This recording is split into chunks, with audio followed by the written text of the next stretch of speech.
I'm Mark Reinke. I used to live here in Atlanta for 30 years. I've been a member since 2002, but my partner Gary and I moved to South Carolina in almost 2004.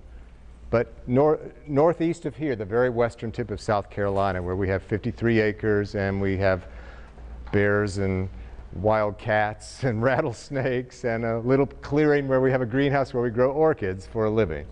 Also carnivorous plants. So this is actually the 50th year that I've been growing orchids. I started when I was 12.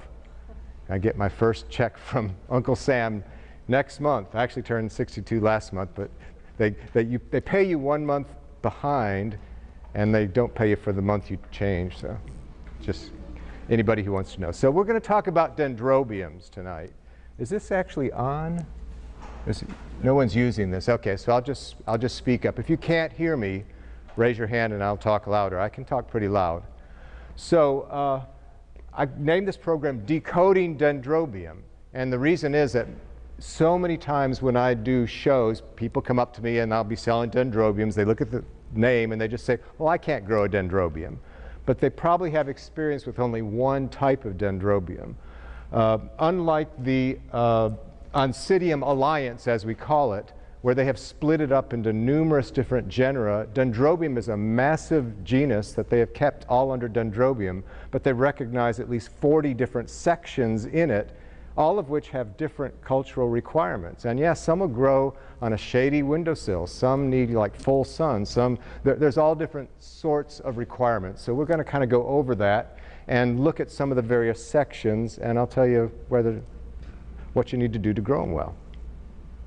So who was it that's saying that they had some dendrobiums and didn't know how to grow them? Hopefully we will cover them. Yeah, hopefully we'll cover them. Okay, let me figure out this clicker here. Why is it not working from here? There we go. No, I'm going backwards. Okay, let's go forwards. I guess I have to stand closer. Sorry for anyone over there. Okay, so I made this map to kind of show where dendrobiums grow, and actually I should have used a bigger map because they go as far east as New Zealand, as far west as India, as far north as southern Japan and Korea, and as far south as well down the coast of Australia. So quite a range, and within this region there's all kinds of climates, of course. So you can see, as I was saying here, divided, and they grow from sea level up to 10,000 feet up above sea level. So you could be on the equator. If you're at 10,000 feet, it's not warm. The only difference is it stays the same all year round, but it's not warm.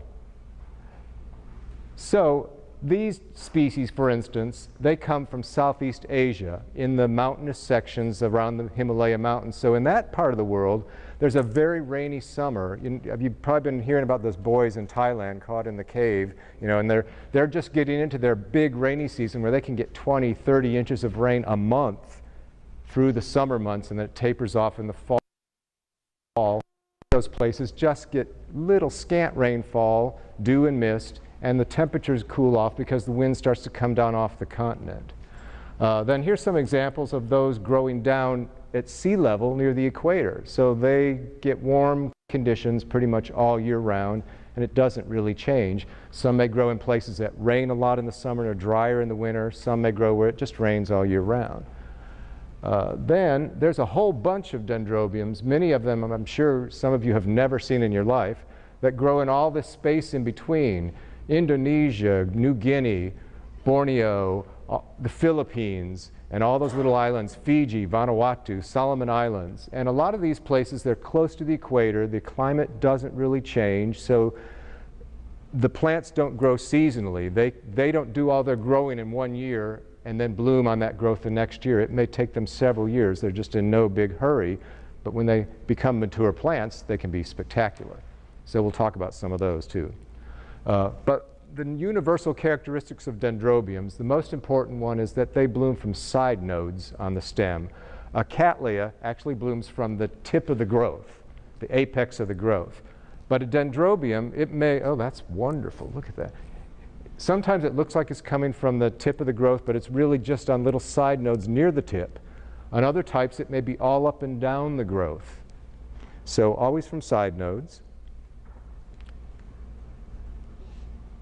The flowers occur usually only on fully mature growths. The only exceptions I have seen are some of those in the Formosanum section. They'll start to bud when the growth is almost mature, but still, has a little bit of growing to do, but pretty much is full size. There are some dendrobiums that will not bloom on the mature growth until that growth is several years old, and we can be talking 3 or 4 or 5 years old on some. So that may be one reason that you'll pay more for certain types of dendrobiums. They just take longer to get big enough. Someone has to put all that time into growing them to get them blooming size.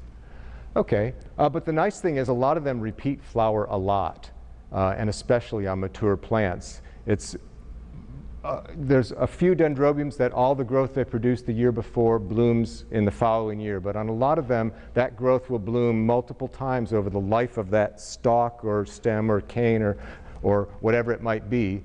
And it could take a decade for it to run out of places to bloom. So when you have a big mature plant, you get a lot more flowers.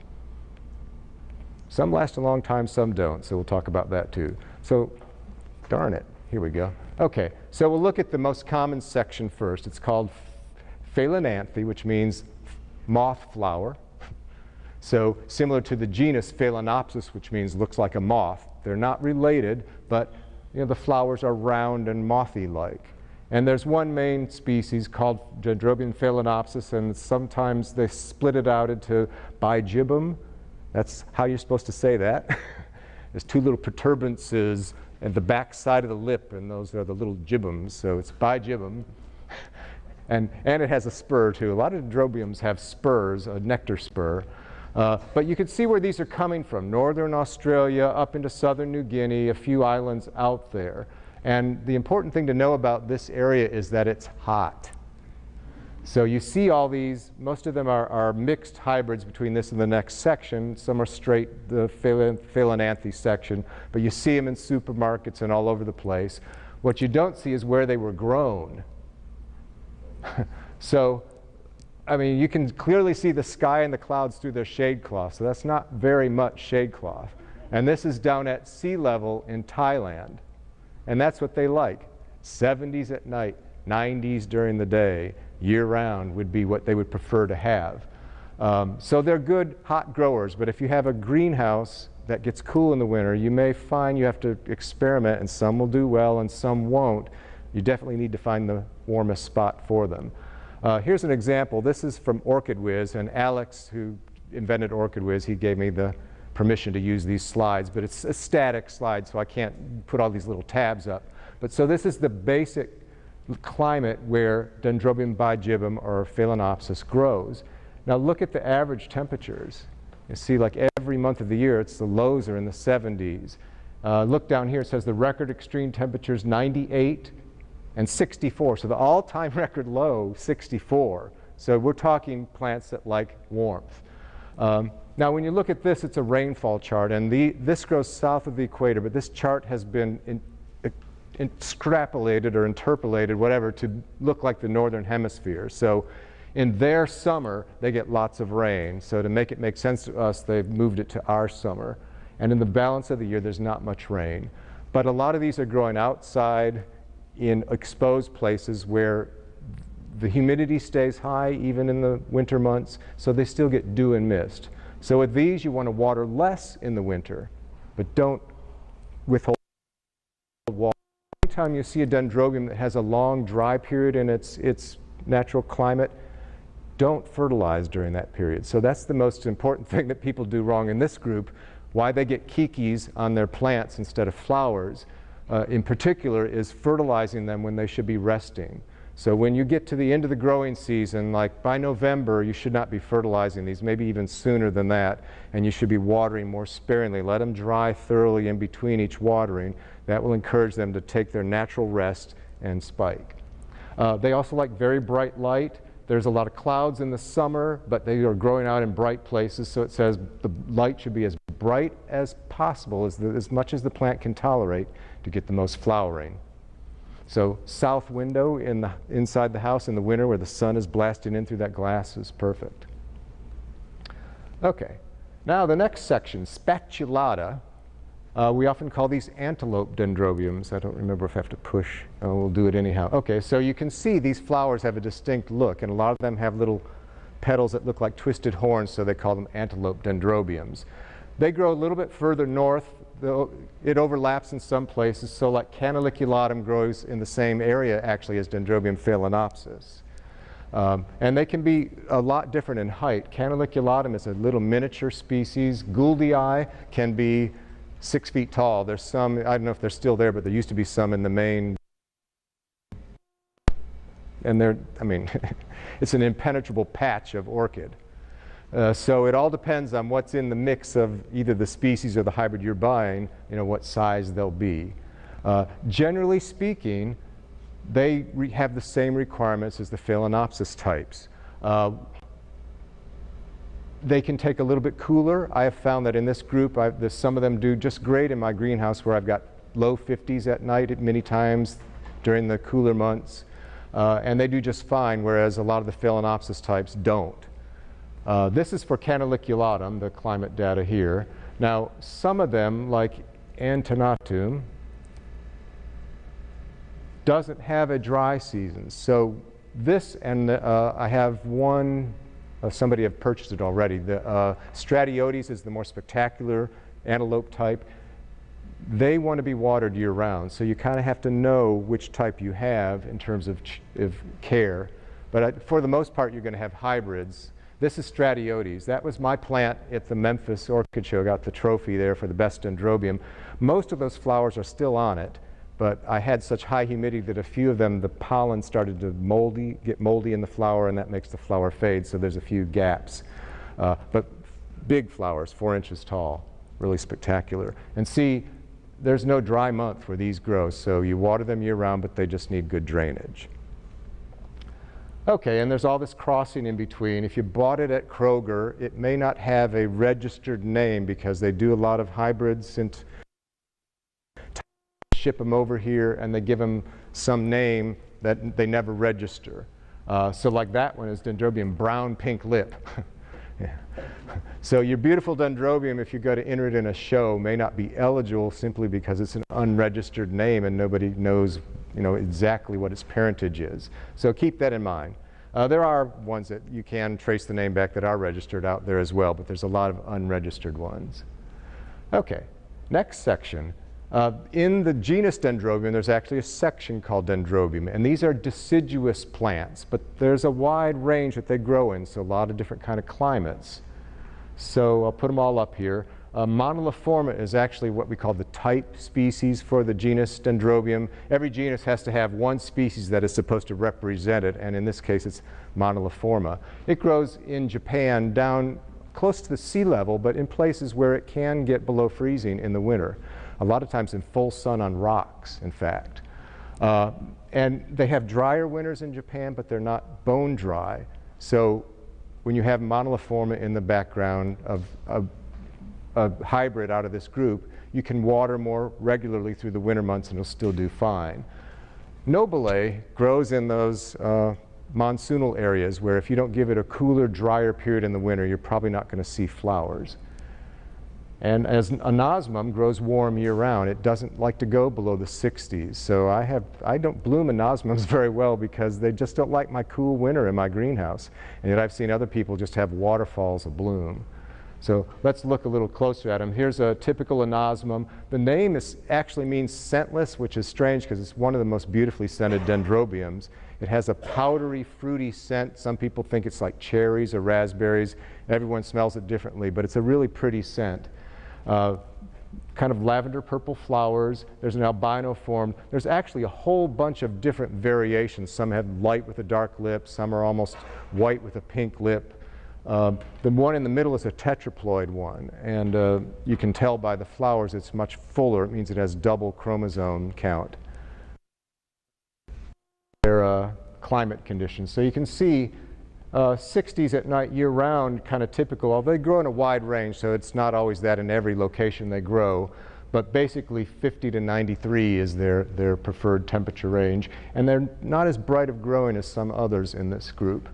The most important thing is they do want and expect a fairly pronounced dry period in the winter months. But they'll take longer because you can see it's still raining October, November, and then it fades away in December. So whereas a Nobile dendrobium may stop growing by September or even August, these will continue on into October and November, so I water them longer into the year. We'll look at the Nobile type. A lot of this breeding was done by the Japanese, and they like this just burst of big, bold colors. So this is what they've been going for about a century. And they've managed to get all different colors by throwing in a little bit of this and a little bit of that. But every time you look at the family tree of these, it's mostly Dendrobium nobile, the species. And this is the basic climate conditions for Nobile. One of the most important things to notice is the temperature range. Again, we're talking usually about 4,000 to 6,000 feet up in the mountains that are at below the Himalayas.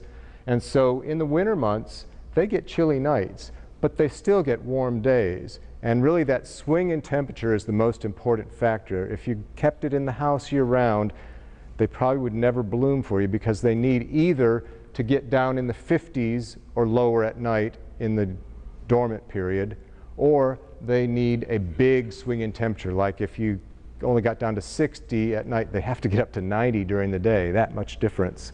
I've seen people bloom them in Vanda greenhouses, but they were up there again where they were getting this huge swing of temperature. They have calculated that 25 nights at 57 degrees for at least 1 hour is like the minimal dose that will guarantee you're going to get some flowers on it. So what these guys do, they grow when all this rain is occurring in the summer months. Like right now, the growths are about half grown. By August, they'll be fully grown. And then they stop growing and you cut back on watering. I can discontinue fertilizing on September 1st, as per the instructions of Yamamoto Dendrobiums, who is really the big hybridizer in them. So they've really mastered it. So if you keep fertilizing later into the season, you stand a good chance of growing kikis instead of flowers. They also like very bright light. Mine are all outside right now under one layer of window screen, kind of like that Thailand picture of those other guys. They can take full sun if they get breeze. That's how they grow them in Hawaii. They grow them at about 1,500 feet above sea level out in absolute full blazing sun in the breeze. And they really need bright light to flower well. If you give them lower light, they just tend to not flower. Mark, I had a friend once had a trick on those that he always grew his close to the glass because the glass gave him greater swings of temperature. Yeah. The greenhouse. Yeah. And it also gave him more light. Yeah, if you can find a spot that offers that swing in temperature and very bright light, you can flower them in the greenhouse. I just get better luck if I put them all outside. Put my Cymbidiums underneath them and I can water them. Daily watering if it doesn't rain, and everything else in the greenhouse doesn't want that. So if you can segregate them with other plants that do, it makes it a lot easier to care for them. Here's some other species that are in this group. I am just sick of Dendrobium wardianum by accident. I moved all my Dendrobium nobile types to a greenhouse that I only keep at freezing or above at night in the winter. And we had a big cold spell around New Year's. They predicted 19, so I turned that space heater way up in there so it wouldn't get too cold. It went down to 9 at my house, which is a 2 space heater night. And it went down in the 20s. Now some things like the species Dendrobium nobile was not even phased at all at 22 degrees. Cymbidiums were not phased at 22 degrees. Wardianum did not like it and it died on me. And it's just a beautiful thing. And I've looked everywhere and I can't find any more. So, but here's some of the species that are in that group. Unicum is another one of those that's a little bit tricky for people to grow. It's not a chilly grower, but it has a distinct wet and dry, but it's just kind of finicky. Some people have exactly the right conditions and it does beautifully, and for other people they just can't keep it alive. Okay. As I was saying, if they have Moniliforma or this other one, Stricklandianum, they will grow under Cattleya conditions. Just treat them like a Cattleya year-round. And I found that out because many years ago at our holiday meeting, I was the last ticket drawn out of the raffle, and the only thing left on the table was a little like brown paper sandwich bag, and inside it was a little 2-inch pot with a little kiki of Dendrobium kokomo. And I was like, well, I can't grow Dendrobiums. Yeah, that's what I thought back then. And so I just stuck it in on the bench with my Cattleyas. I moved it to a bigger pot. set the little pot in a big pot. Well, this was just a few years later. And now it's just a ball. It's like this, it's just a ball. And on the old canes, it'll make kiki, so I'll take them off and I'll pot them up and I'll sell them. And it'll bloom a big blooming in the wintertime, but in the summer, it puts out flowers here and there. And you can treat it just like a Nobile type, or you can treat it just like a Cattleya. Keep watering it, it doesn't seem to matter. It does really well. So you can see here, it's half Moniliforma and 1/4 Stricklandianum. So it's only, you know, Nobile only makes up less than 1/4 of the background of it. Super Issei is another one that looks more like the big flowered Nobile types. It's very easy to grow. I have lots of these, but they went through that 22 degrees, so they completely defoliated, and they're just really starting to grow now, so I didn't bring any because they just don't look pretty. But they're really fun to grow. I went to the show this spring that someone had one that they bought from me a few years ago, and it was just a showstopper. Okay, the Callista section grows in those foothills of the Himalayas and only in that area, but there's a number of species. These are nice, pretty evergreen plants, and when they bloom, they are just spectacular. But they have rather short-lived flowers, so if you make the space for it, realize you're getting a plant that's going to knock your socks off when it's in bloom, but it may be for only 2 weeks or less. So here's some representative species. Lindleyi is fairly compact, Thursiflorum's in between. Farmeri is my favorite. The flowers have this like delicate pink with almost egg yolk center, and they are just absolutely beautiful when they bloom. I've never had a Densiflorum, but I've never actually seen one for sale, but they look really cool. But here's kind of the typical stuff, and as you can see, it's very similar to the Nobile types. However, I have seen people grow Lindleyi, which is also known as aggregatum. This is now considered the correct name. I've seen people grow it many different ways, and it seems to flower well for them. And also at this show a few years ago, somebody brought one into me. It was a huge plant. I mean, massive plant. And they said, what am I doing wrong? It never blooms. Well, it turned out they were growing it inside their house. So it was like staying, you know, never went below 65 inside their house. So I told them, you need to expose it to chillier weather in the winter months, and it should flower for you. It usually does it. It can go colder. These can survive in the 20s as well without harm, as long as it's just for brief periods. So I can imagine if they did that, what that plant must have looked like the first time it bloomed. If it's been waiting all this time, it should have been just a mountain of gold. Okay, I brought a few compots of this. This is my favorite of this group of all. It's like a little miniature Lindleyi. The flowers are almost the same size, but there's only 1 to 3 per spike, but the plant is reduced way, way, way down. That's not my plant, but on the plant sign over there at the sales table, you can see my plant a few years ago when it got Best Miniature in the Asheville show. It now completely covers a piece of crepe myrtle. You can't see the wood at all. And blooms usually about March or April, and is just absolutely covered in them. But my individually potted plants are very tiny, so what I brought were compots, which have multiple plants in them. So if you want a little collection of these guys, there might still be one left on the table over there. Okay, now we'll talk about Latouria section. These are often called New Guinea Dendrobiums. I don't like it when people use that name because New Guinea is the most dendrobium-rich island of all places. And so there are so many different kinds of dendrobiums that you're kind of muddying the waters by saying New Guinea type, because there's other types that grow nothing like these. But these are pretty evergreen plants. Let's see. Oh, that's not I don't see any up here, but they have club-shaped pseudobulbs, leaves clustered near the top. The flower colors all kind of are white, green, and a little bit of purple, but they will bloom multiple times off the cane.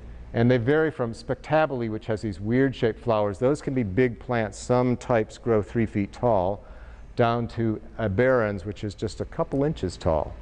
And so they've kind of used these to make hybrids, and there's all different sizes in between. Very long-lasting flowers. Now, the most important factor in this group, because they have found you can grow them cool, intermediate, or warm, shady, moderately bright, or fairly bright, and they still flower and bloom beautifully. But see that rainfall chart?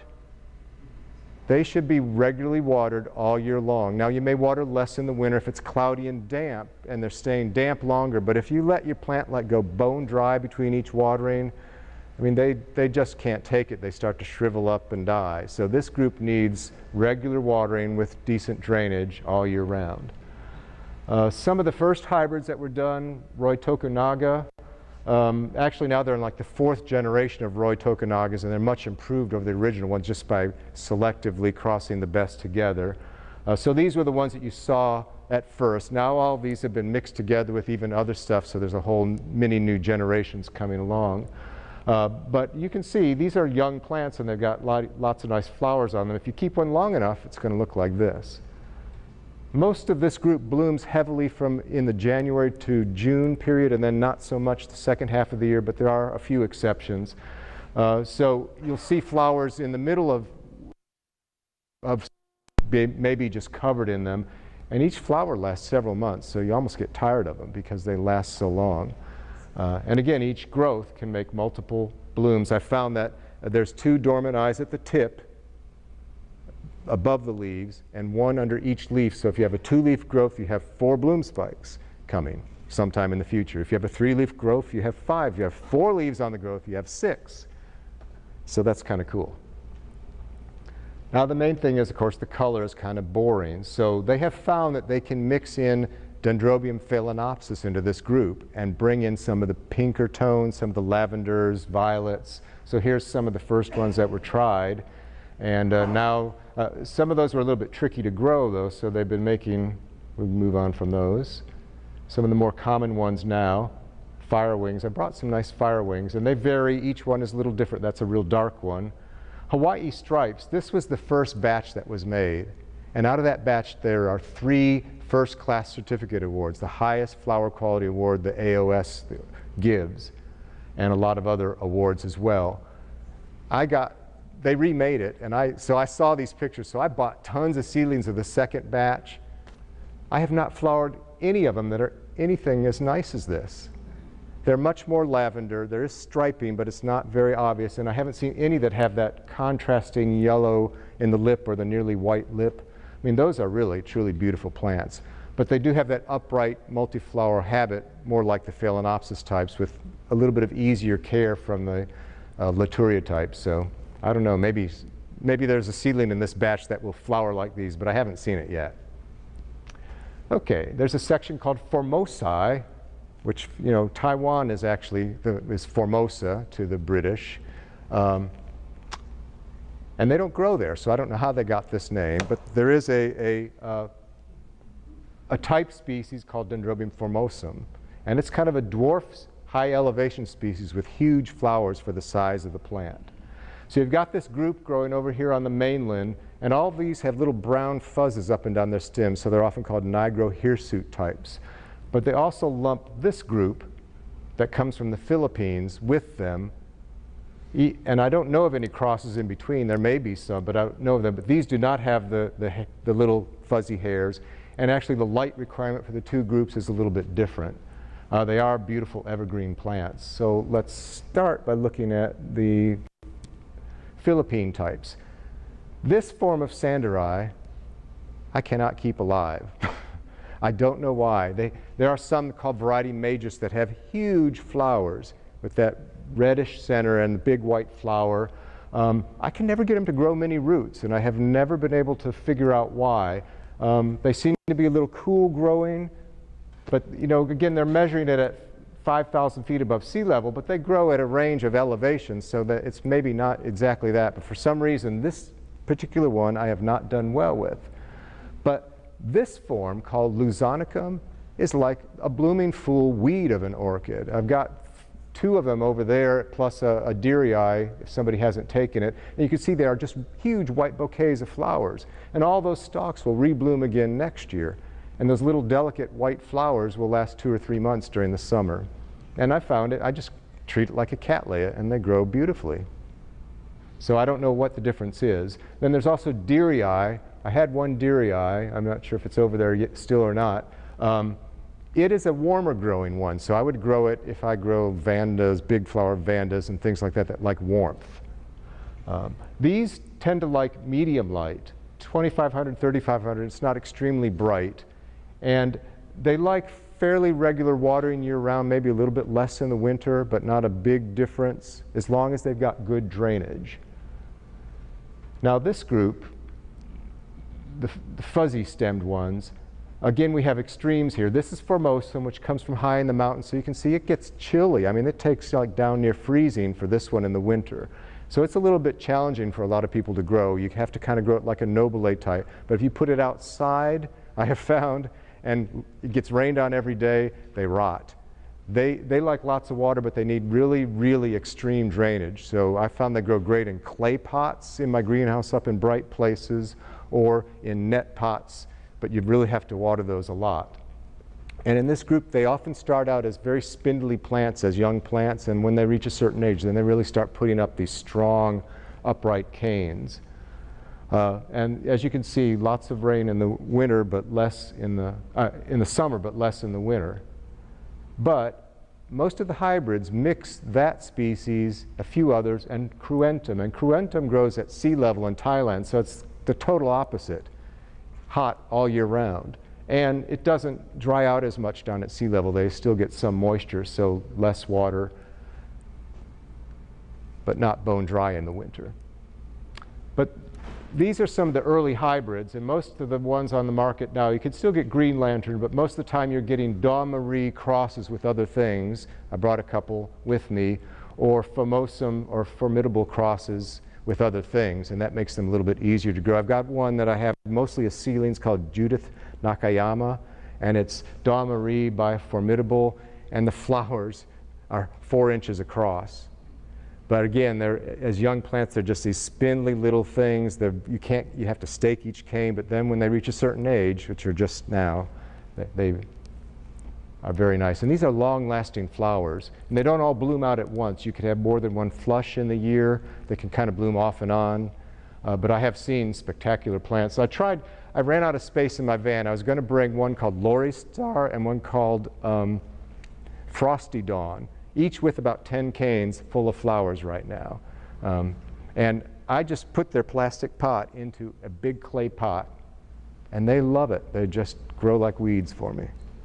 Okay, I think this slide went a little too fast. Okay, so this is the Dendrocoryne section. I don't know what that exactly means, tree something. These are Australian species, and there's about a dozen species in Australia. The two that you might be familiar with are Speciosum, which can be gigantic, like that one, and Kingianum, which is sort of a miniature. A lot of stuff out there in the market in the United States called Kingianum is not true Kingianum. It's mixed with other things, and it's a little bit taller flower. But the true Kingianums, they rarely get more than 8 inches tall. Now, Speciosum is a very slow grower. So if you got room for it, or if you happen to live in San Diego where you can grow it outside year-round, you'll love it. This is my little adventure with with Speciosum. I got 5 little seedlings out of flask, and 10 years later I got my first flower. That's an 8-inch clay pot for scale, so that's a pretty big plant at that point.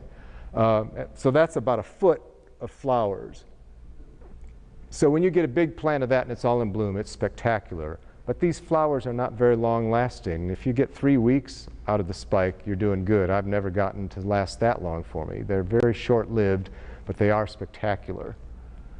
And this is kind of the main cultural requirements, but I tell you, I've seen people grow these every way you can imagine and do pretty well with them. The best plants get really, really bright light. You can see by this description they're saying the plants that bloom the most dramatically often have leaves and pseudobulbs that are bleached and leathery, so they've been growing out in full sun. The plant looks terrible, but they bloom like crazy. They grow in a wide range, and there's actually like 7 or 8 different little subdivisions out of this group. If you want one that stays small, look for variety Pedunculatum. I have one, and I do love it because it only gets about this big and still gets those big foxtails. But you'll pay $30 for a plant 2 or 3 years from blooming because it just takes so long to get blooming size. Okay, I didn't bring any Kingianums with me. I do have some, but it's not their bloom season. It's much more fun to sell them when they're in bloom. But this is one in particular. I've grown them with Nobiles outside, going into the cold greenhouse in the winter. I've grown them in my regular greenhouse. I know people who grow them next to Phalaenopsis, and they all seem to bloom well. But if you get a plant that does nothing but make kikis, it's probably the plant and not the way you're growing it, because there are some that just seem prone to that. So I would buy one in flower so you know what you're getting, and not one that's not a kiki that some friend gave you because their plant was covered in them. Because you're just making that terrible trait live on. Now there's a breeding in Australia between this species, Tetragonum, and those speciosum varieties and also Kingianum. I think I'm in the way of my thing. So here are some of the results that they've been getting, and they're very colorful flowers. Now Fred Clark, who's coming next month, he is kind of the main guy taking this breeding to the next step in the United States. And again, where he's at in Southern California, these are great plants because you can grow them outside. They love that climate, and they'll get to be nice big plants. But they have fairly short-lived some of these, and I like the flowers, but I've been kind of disappointed that all that growing for 2 weeks of flowers in the spring. But you know, it does bring something new into the mix, and there are some beautiful ones out there. Even his are, you know, taking these, like I said, to another level from what you see here. Okay, we're coming to the last section, that in-between section. It's broadly called section Petallinum, but they've subdivided it into further little groups. And most of these are equatorial species. So where they grow, they may grow lower elevation or higher elevation, but it doesn't change. They like the same thing all year round. It kind of rains, you know, a little bit all year round. It's either shady or sunny, and it's always that way. The temperatures don't change much, so that's what they like. And because of this, they're in no hurry to do anything. So these are two examples out of this group. This is Dendrobium lawsii. This is Dendrobium glomeratum. And each of these growths will take 2 years to reach full length. Once it does, it'll start losing its leaves. I'll show you a photo in a minute of this plant 1 year ago, and there was a bunch of leaves on all these stems. Now they're all bare, and it's starting new growth from the base of the plant. But once that stem loses its leaves, I mean, really, from here down, it can flower. So it's flowering in this little spot now. There's all that real estate for it to flower on in the future. So once you get an adult-sized plant, you get lots of blooms. Now, here's a great example of one that's in this group. I think this is Hibiki. Probably it's a hybrid. And it's much more compact, so if you need something small. But look, it's blooming on all this old growth, which is really the seedling-sized growth. Eventually, these stalks here that are leafy will go bare, and then they can flower that densely all the way up the stem. And on most of these types, they're very long-lasting flowers, months and months. So let's look at, come on, okay, we're going to look at these species. They're gradually deciduous, as I was trying to say. It doesn't all happen in a season. So Balenianum, I love Balenianum. It's kind of tall, though. My plants are about this tall. The official description says 20 inches. I don't know where those were growing. Mine are both this tall. And they kind of bloom off and on at various times. The shade can vary, but they're usually bright yellow to yellow-orange with red stripes. And you can see those are bare canes. Those are all staked because they don't do that. They do this. They go every which way, but you can stake them up if you prefer. And as you can see, this is a warm-growing species, so it's good if you grow other things warm. It doesn't need the brightest light. It can grow underneath vandas or something like that. It does vary the rainfall, but it never has a dry month. So I grow mine in baskets, and I just water them when I water other stuff that needs watering most days. Now, Goldschmidtianum has a similar looking flower, but a different color. It's usually nice purple with vivid purple stripes on it, and the anther cap is bright yellow for contrast. It's a little bit smaller growing. Mine is maybe 20 inches tall. Now this shows you what happens, you know, when you get an older plant. So all those stems with no leaves on them are flowering right now, and they can do that 2 or 3 times a year. And all these stems coming up, they're not going to flower until they finally finish growing. So you kind of get a cycle where the plant's doing a lot of growing and not much blooming. Then you get lots of blooming and not much growing, and then it goes back to the other. So but spectacular. My Goldschmidtianum has bloomed 4 times already this year. My Balenianum has bloomed at least that many times. And this one grows cooler, although I'm having no problems with it with warmer days in my greenhouse. But it also grows shadier. See, 1,800-foot candles it can grow in, and I do water it a lot. And there's a great hybrid between the two, and I think this is the best of both worlds. I brought some really nice plants of this. It's called Usite. I think they thought it was a species when they found it, but it's a natural hybrid between the two. So you get kind of this warm yellow background to the flower, and then you get these purple overlays, and everyone's slightly different. But it'll take anything. It'll take cool, hot, shady, bright. The only important factor is water regularly throughout the year. And you can stake it all up like this, or you can put it in a basket and let it sprawl if you've got the space, and it's just a wonderful plant. Okay, Bracteosum. This is a nice small growing one, but I find that over time I can't do well with them. This one is a sea level species, more or less, and I think it just prefers not to get cool in the winter. But they're short little plants. There's different color forms.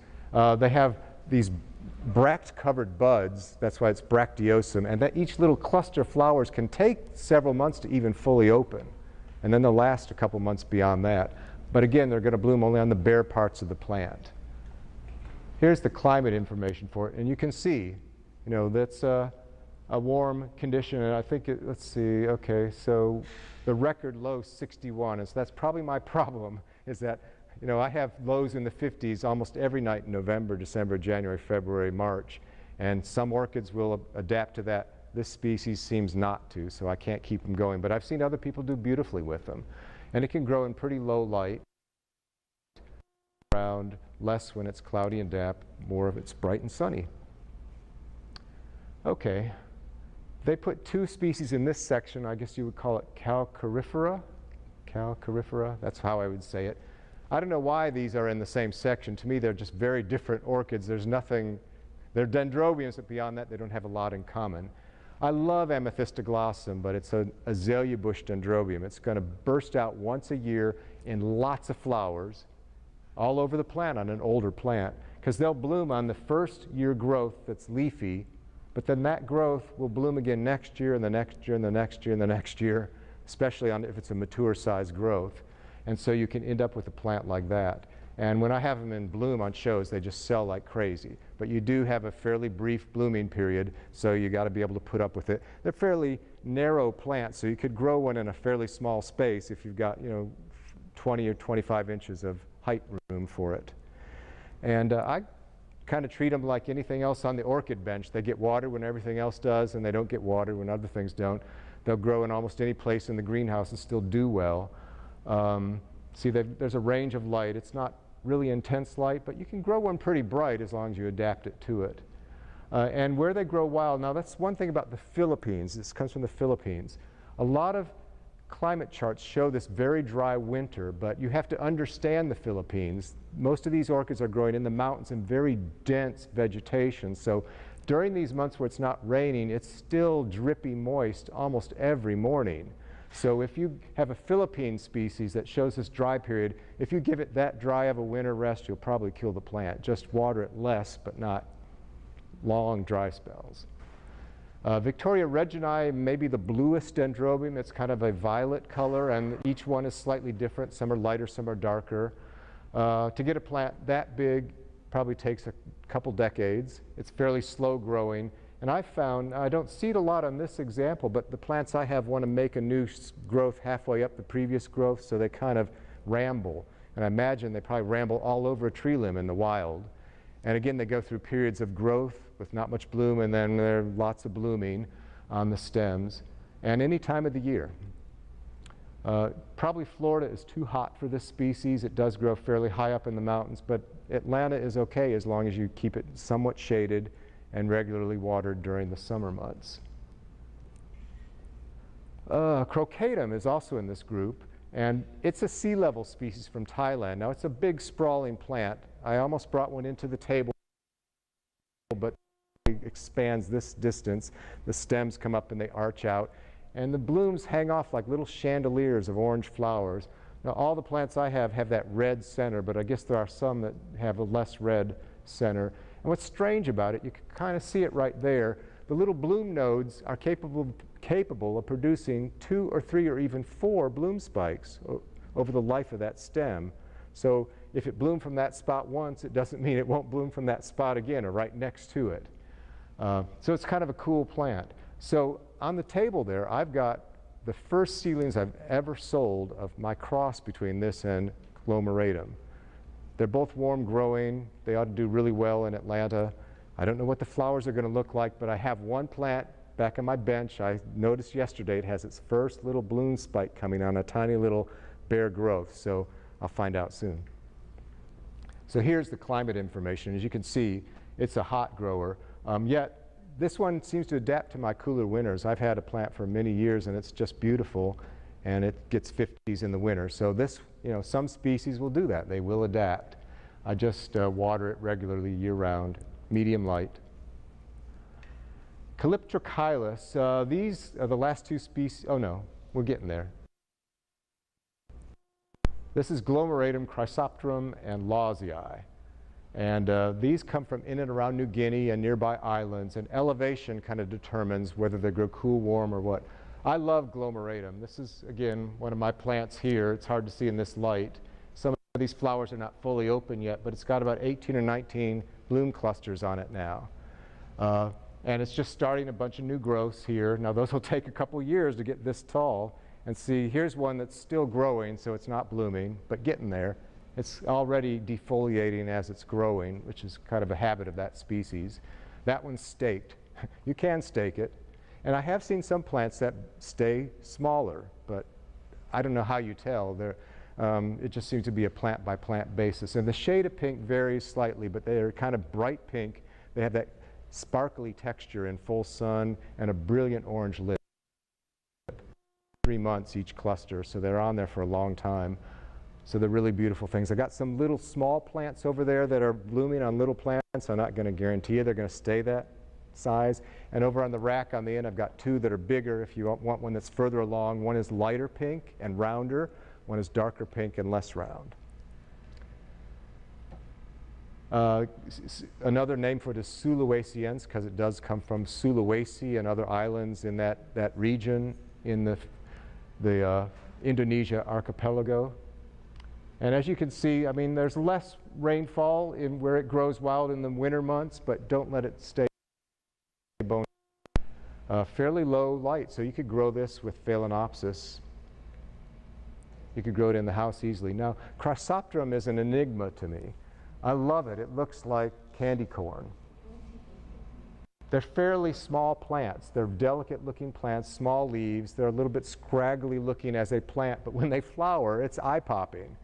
And I've seen people in hot places grow this beautifully. But if you look at Orchid Whiz climate information, you get the impression this is a cool-growing orchid. See what they're saying, 7,000 feet above sea level, and 50s at night year-round. So the first plants I put them in the coolest places in my greenhouse, and they would always die on me. Well, in the last couple years, I've acquired 2 big volumes on Dendrobium. Both of them are like $250 books when they're new. And both of those books say it's hot growing. So now I moved them to the hot end of my greenhouse, and they seem to be doing well. So I brought a couple plants if you want to try one, but I wouldn't try growing it cool because that doesn't seem to work. Lawsii is probably my favorite of this type of Dendrobium. And I wish I had some to sell, but I've just, it's batches kind of come through the pipeline where there's a bunch of seedlings produced, and then they go out to all the wholesalers. I can usually buy them as plugs and grow them up. And then, after that batch is done, you may not see them for several years. So the kind that I got were all the bicolor form, like this one that I've kept. So it's red with a kind of an orange-yellow tip, and it's got a little white lip if you look inside the flower. They're really pretty. These flowers last several months on the plant. They're very long-lasting, and they have these cute little leaves. They got a little purple texture, but there's also a lot of color varieties. The one I covet is the red with the white lip, and Equigenera had one of those in Asheville last year, and only one they had. They had this other one that didn't have flowers. They said, oh, it's the same. No, it wasn't. It was like this. You know, so there's all different color forms. And I find that it's pretty easy to grow. Mine are all, I keep them in a plastic pot because they don't like to dry out badly, but I put them on hangers because they don't grow straight up, they grow down. This shows it being kind of intermediate growing, but they seem to take a pretty good temperature range. I think they can easily take above 90 as long as they're shady and there's good air movement and they're not dried out badly, and looks like they could take down in the 40s too.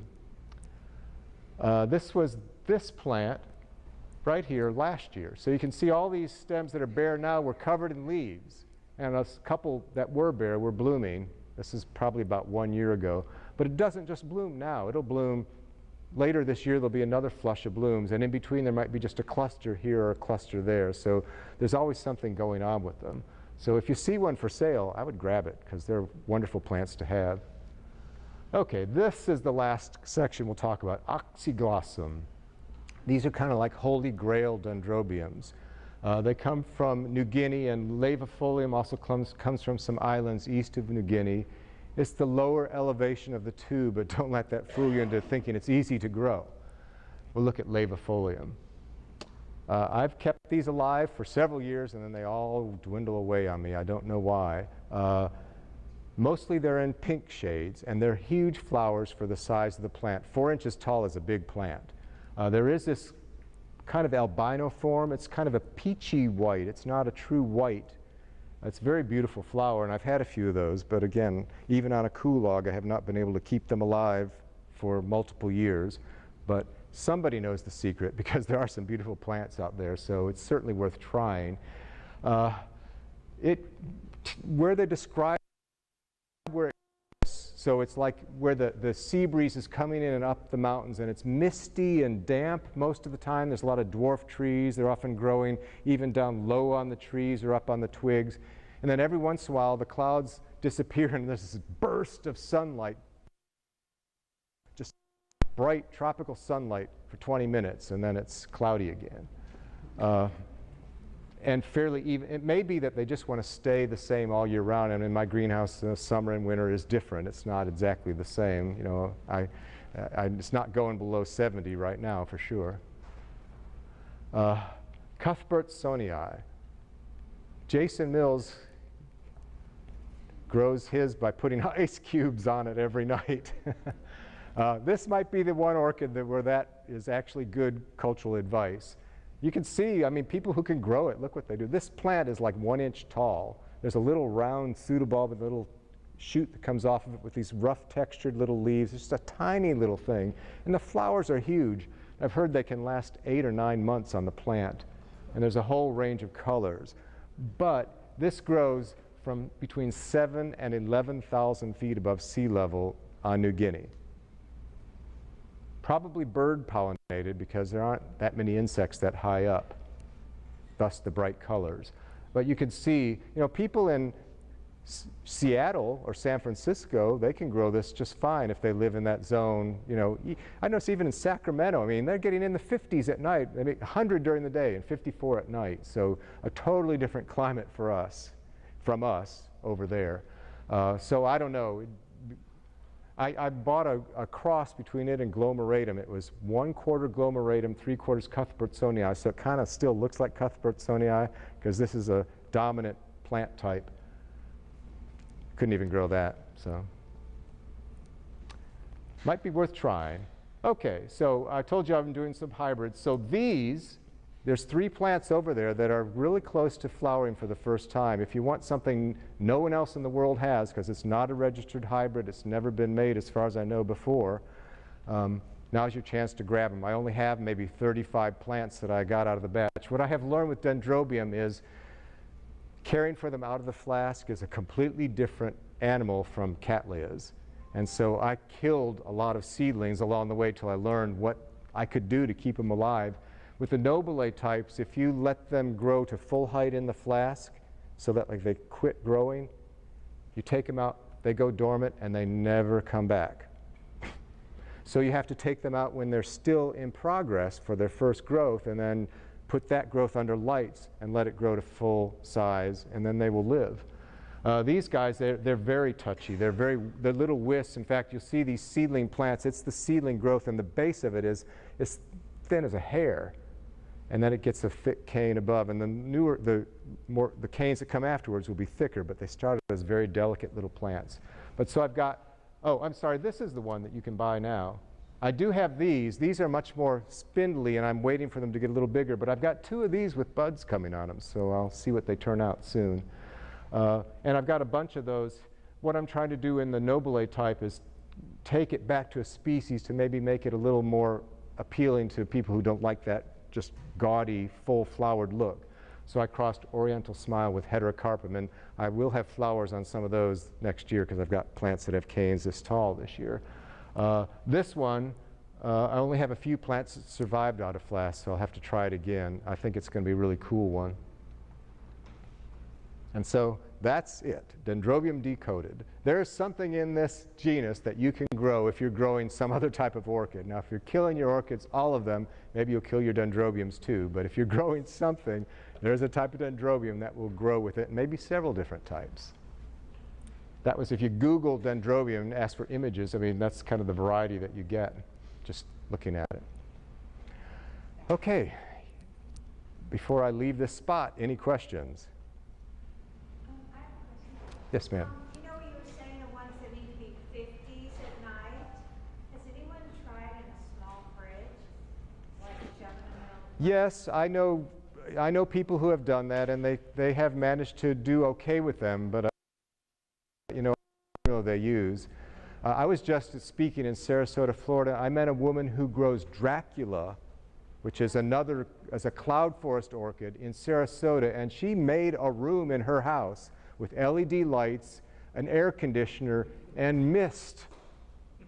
And she had spectacular Draculas. Now, you know, if she tried to put them outside in Sarasota, they'd die in 2 days. I even, you know, one in flower, if I tried, I have a few that will grow for me in front of my cooling pads. If I tried to bring them in for you to see them, the flowers would probably croak before I got them here. They're just kind of touchy. So yeah, you probably could do that with those if you wanted to try. I don't know anybody that's tried it with Cuthbertsonii, but other finicky orchids like that, people have tried. Does Unicum reflower from the same canes? Mostly not. It may have a few nodes that don't flower in a season that might flower the next time, but mostly it falls in that section Dendrobium. Most of those, every part of the growth flowers in one season, but again, they sometimes miss a few places that will flower the next time around. But yeah.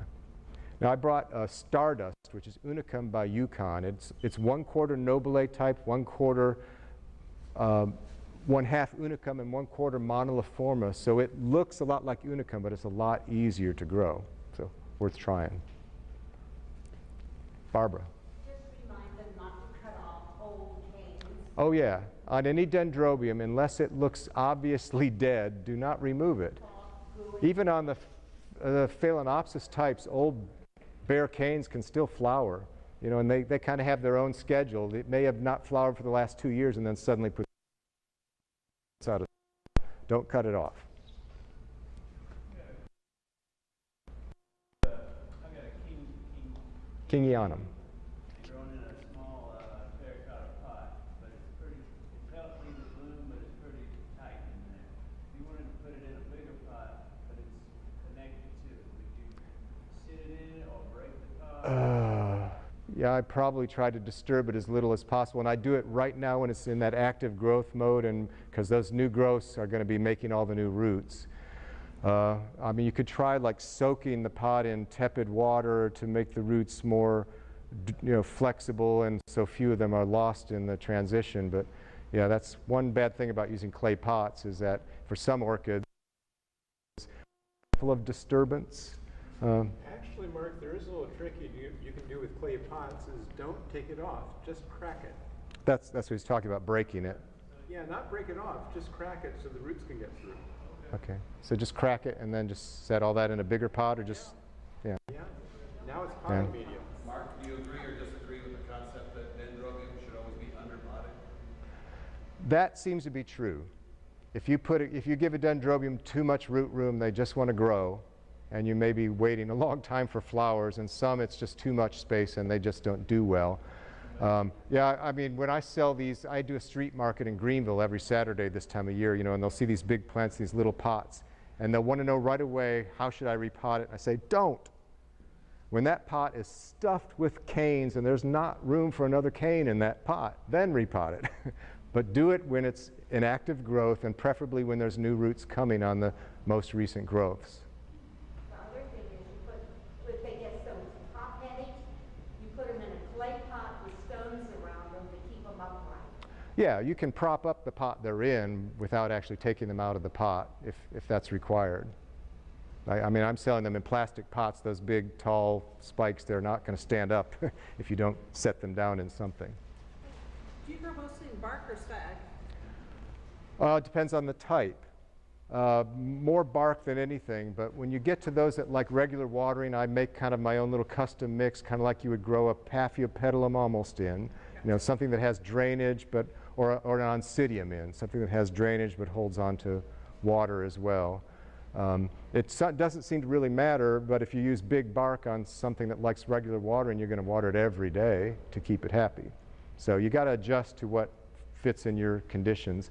My little Stardust, which are the Unicum type, they're in baskets with nothing but sphagnum, and I found they grow best that way, because in the summer you can water it enough that sphagnum stays wet, but it gets air to the roots. But in the winter, you just let that sphagnum dry out, and it doesn't dry so bone dry that the plant gets desiccated. It always kind of allows it to have a little bit of moisture. Seems to work better than bark. When I've grown Unicum types in bark in the winter, I often desiccate them, trying to keep them dry enough. Mark, there's none of your Dendrobiums that you grow sitting with a tray on the bottom. Oh, sitting in water always, like, you mean? Sitting in water always at the bottom. No, no. There's some other types of orchids I do, but since Dendrobiums are tree dwellers, that's probably going to eventually catch up with them. And you may get away with it. Well, I take it back. I have one Kingianum right now sitting in a saucer in a net pot, plastic net pot, for the summer. I'm going to try it. This is my first experiment on it. And it's growing very, very well. Now, when summer's over, I know I have to take it out of that because it's a seasonal grower. Yeah, but some of these that grow year-round, I don't know. I wouldn't try it on a plant that I didn't want to, that I wasn't willing to give up.